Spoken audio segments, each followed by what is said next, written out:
When did you realize your partner's family was completely unhinged? Story 1. I went to meet my girlfriend's family and they tried to recruit me into their cult. I started suspecting something was off around month 6, when my girlfriend's hatchback was always half full of identical white supplement boxes. She'd brush it off, leftovers from a retreat weekend. I figured she was just health-obsessed and let it slide. 2 months later, she invited me to her family's planning meeting, saying they wouldn't take our relationship seriously until they'd met me.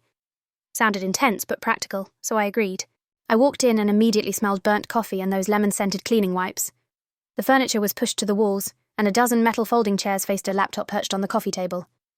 Her dad shook my hand, and before I'd even sat, asked how long I'd been with my company and whether I had clear quarterly savings targets.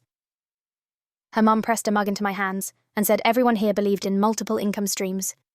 My girlfriend hovered beside me, fingers locked around my wrist like a blood pressure cuff. Already feels less like meeting the parents and more like signing a loan. When the room settled, her father clicked the spacebar. The laptop screen filled with the logo Life Momentum. He talked about leveraging networks and escaping the 9-to-5 mindset. A low hum from a desktop speaker filled the pauses, like elevator music that wouldn't quit. Then came the testimonials. A cousin claimed Life Momentum let him retire at 25, even though I'd literally seen him stocking shelves at the grocery store the day before. An aunt flashed a before and after photo and said the products paid for her beach vacation. Finally, they introduced the star. Grandma, wearing a huge enamel pin that read Diamond Director.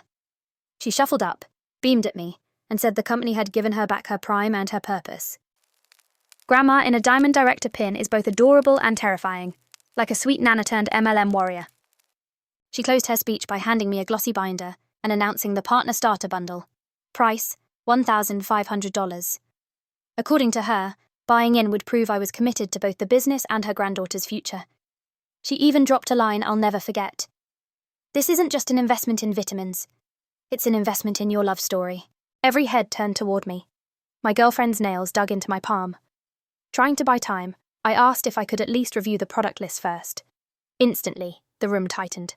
An uncle rattled off earning percentages, someone else started a group chat on their phone for questions, and Grandma's smile thinned to a hard line. The second you asked to read the fine print and the vibe went Arctic, that's the MLM bat signal right there. I finally said I wasn't comfortable making that kind of decision on the spot. The temperature in there could have flash froze the coffee. The drive home was brutal. She cycled between tears and fury, saying her stats were due that night, and I'd humiliated her. 2 weeks later, she issued the ultimatum. Join or break up. I chose the second option. Smart choice, honestly. Within days, 3 family members messaged me last chance discount codes. Meanwhile, her Instagram bio now reads financially free, even though she's still sharing a 1-bedroom with her 2 sisters. So, when did I realize her family was completely unhinged? The exact second they tried to attach a $1,500 price tag to loving their daughter. Turns out the only thing multi-level here was their audacity. You dodged a pyramid and a wedding registry in one move. Solid escape. Story 2. Her brother crashed the car, and somehow it was my girlfriend's fault. I'd been dating my girlfriend for about a year when I finally understood what her family was really like. They were intense people who seemed to measure everything. Her 15-year-old brother could take out the trash and get praised like he'd cured cancer, while she'd maintain a 3.8 GPA with a part-time job and still catch grief for buying store-brand cereal instead of name-brand. Their pride and joy was this immaculate 1967 Mustang that her dad had restored. Nobody else was even allowed to sit in it, let alone drive it. One Saturday I was hanging out at their place waiting for my girlfriend to get off work. Her brother was supposed to be washing the Mustang in the driveway, but I guess he decided to move it closer to the hose. Next thing I know, I hear the engine rev way too hard and then this horrible crash. The kid had somehow gunned it in reverse and sent the car straight through their wooden garage door. The front end was completely smashed, garage door in pieces. Hearing a vintage Mustang crunch through a garage door? That's the sort of sound you feel in your teeth. His parents came running out and immediately rushed to check if he was okay, which made sense at first. They were telling him it was just a car, that he was what mattered. The dad looked like he was about to pass out, but he kept telling his son not to worry about it. Then my girlfriend pulled into the driveway. She took one look at the scene and her face went white. Before she could even ask what happened, her mum turned to her with this disappointed expression and said something like, "Oh, honey, look at this mess. He was trying to move the car to make room for when you got back, and you know how anxious he gets trying to do things perfectly." Then her dad chimed in about how she'd been so focused on work and school lately that she wasn't around to help guide her brother through important tasks. The mental gymnastics to blame her for this. Gold medal level and not in a good way. I'm standing there thinking this makes zero sense. She was at work, miles away. How could any of this be her fault?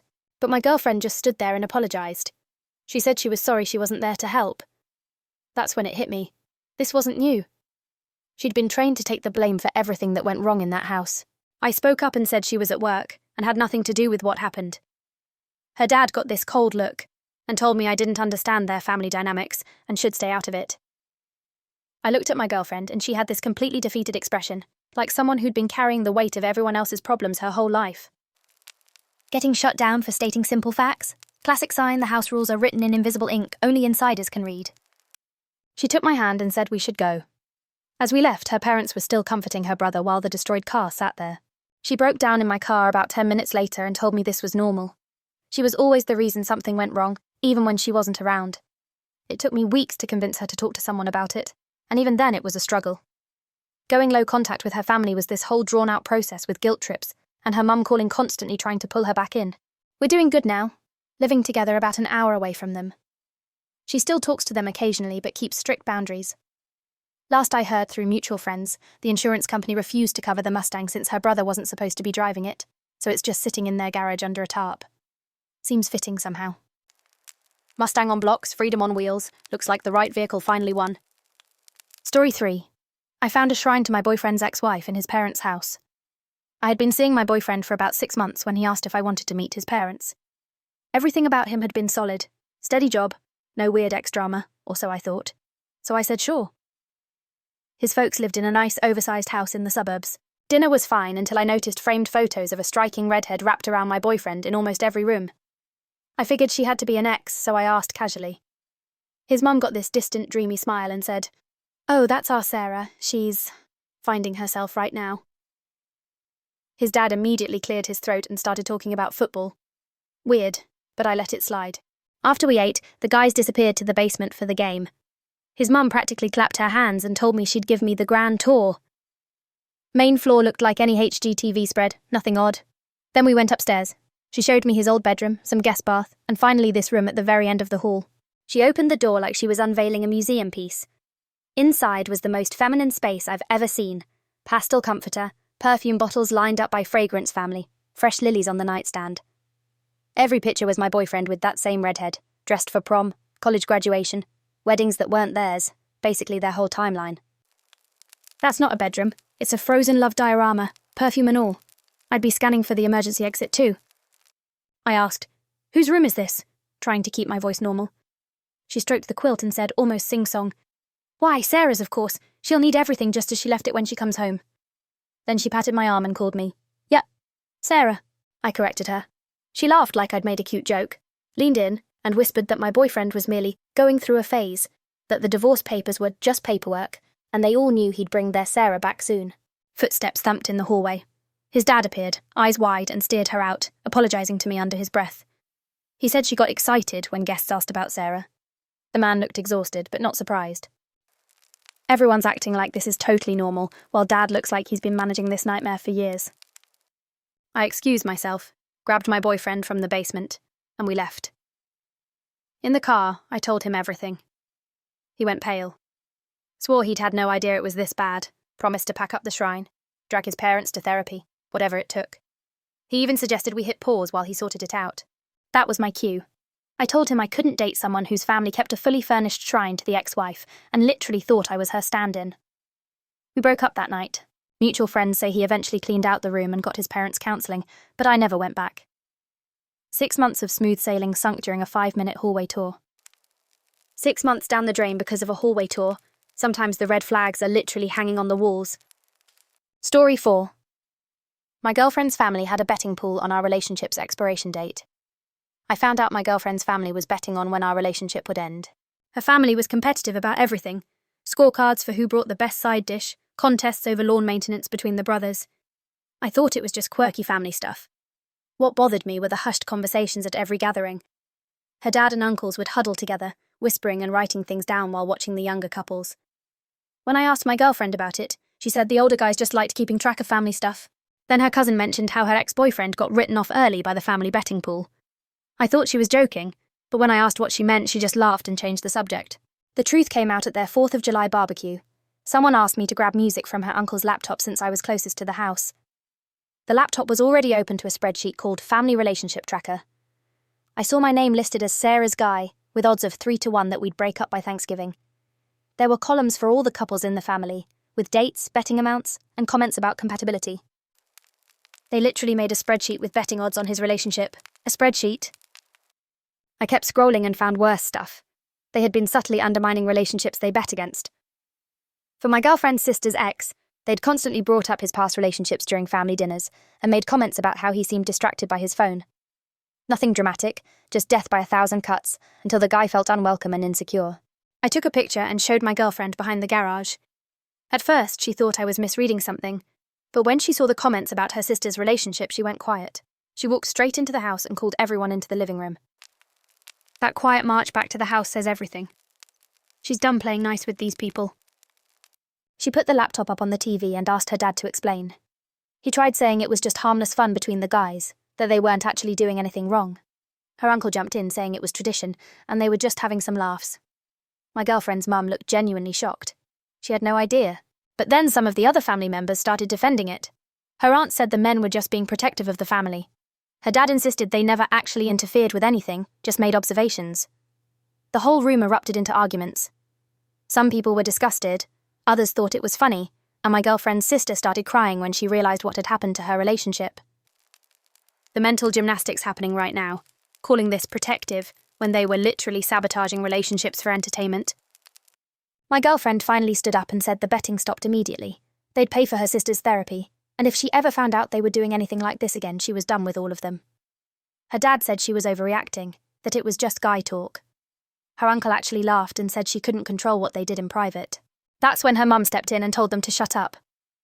She said the laptop got wiped that night, the money got returned, and anyone who wanted to keep their relationship with their daughter and granddaughter better figure out their priorities. Yes, mum stepping in with the actual consequences. That zero-tolerance speech feels like the only adult voice in the room. It took about 2 weeks of tense phone calls and family meetings before they finally agreed to stop. They paid for the sister's therapy and had to apologise to the ex-boyfriends they could track down. My girlfriend stayed with me during that whole mess because she couldn't stand being around them. We've been together for 3 years now and got engaged last month. She still keeps them at arm's length, and I don't blame her. At our engagement party, her dad made a toast about how some bets don't pay off the way you expect.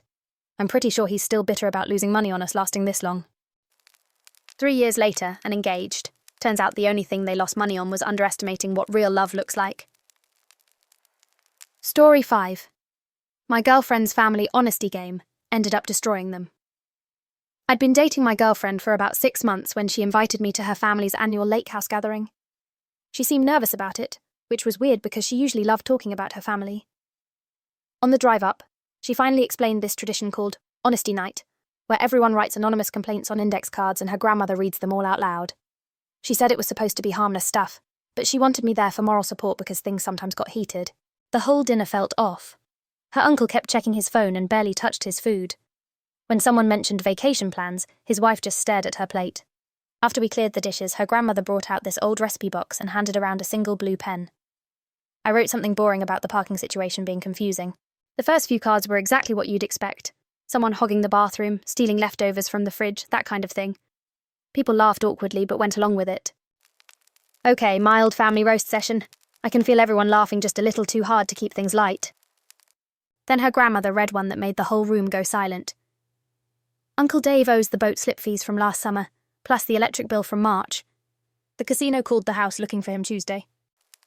Oh God, now everyone's playing detective. That's not bathroom complaints anymore, that's real money problems. Her uncle immediately started denying it, saying someone was trying to start drama. But his wife just sat there picking at her napkin. He got more agitated, demanding to know who wrote it, then started going around the table accusing different people. When he got to me, he said I was probably some kind of plant sent to spy on them. My girlfriend snapped at him to leave me alone, which made him even angrier. He started yelling about family loyalty while his wife finally spoke up and said the casino had actually called twice. That's when half the room erupted, people taking sides, her grandmother trying to maintain order, kids asking what was happening. We slipped out during the chaos. In the car, my girlfriend broke down crying and admitted this happened every single year. Her grandmother basically held the family inheritance hostage by requiring everyone to participate in these reunions, and people used the anonymous cards to drop bombs they'd never say face to face. She said she'd hoped having me there might keep things calmer, but it never worked. That scramble for the door must have felt like escaping a bomb. Some family drama just burns bridges permanently. The whole thing was so messed up. We kept dating for a few more months, but every time she mentioned family events, I felt sick thinking about going back. She understood when I said I couldn't handle that level of dysfunction, and we ended things pretty amicably. I heard through mutual friends that her uncle's gambling was way worse than anyone knew. He'd been stealing from his kids' college funds and had taken out a second mortgage. He and his wife separated that fall, and the family basically split into camps over who knew what and when. Anonymous cards plus inheritance drama? That's a recipe for yearly explosions. I'd be sending my regrets every single time. Thanks for watching. Don't forget to subscribe and check out this video next.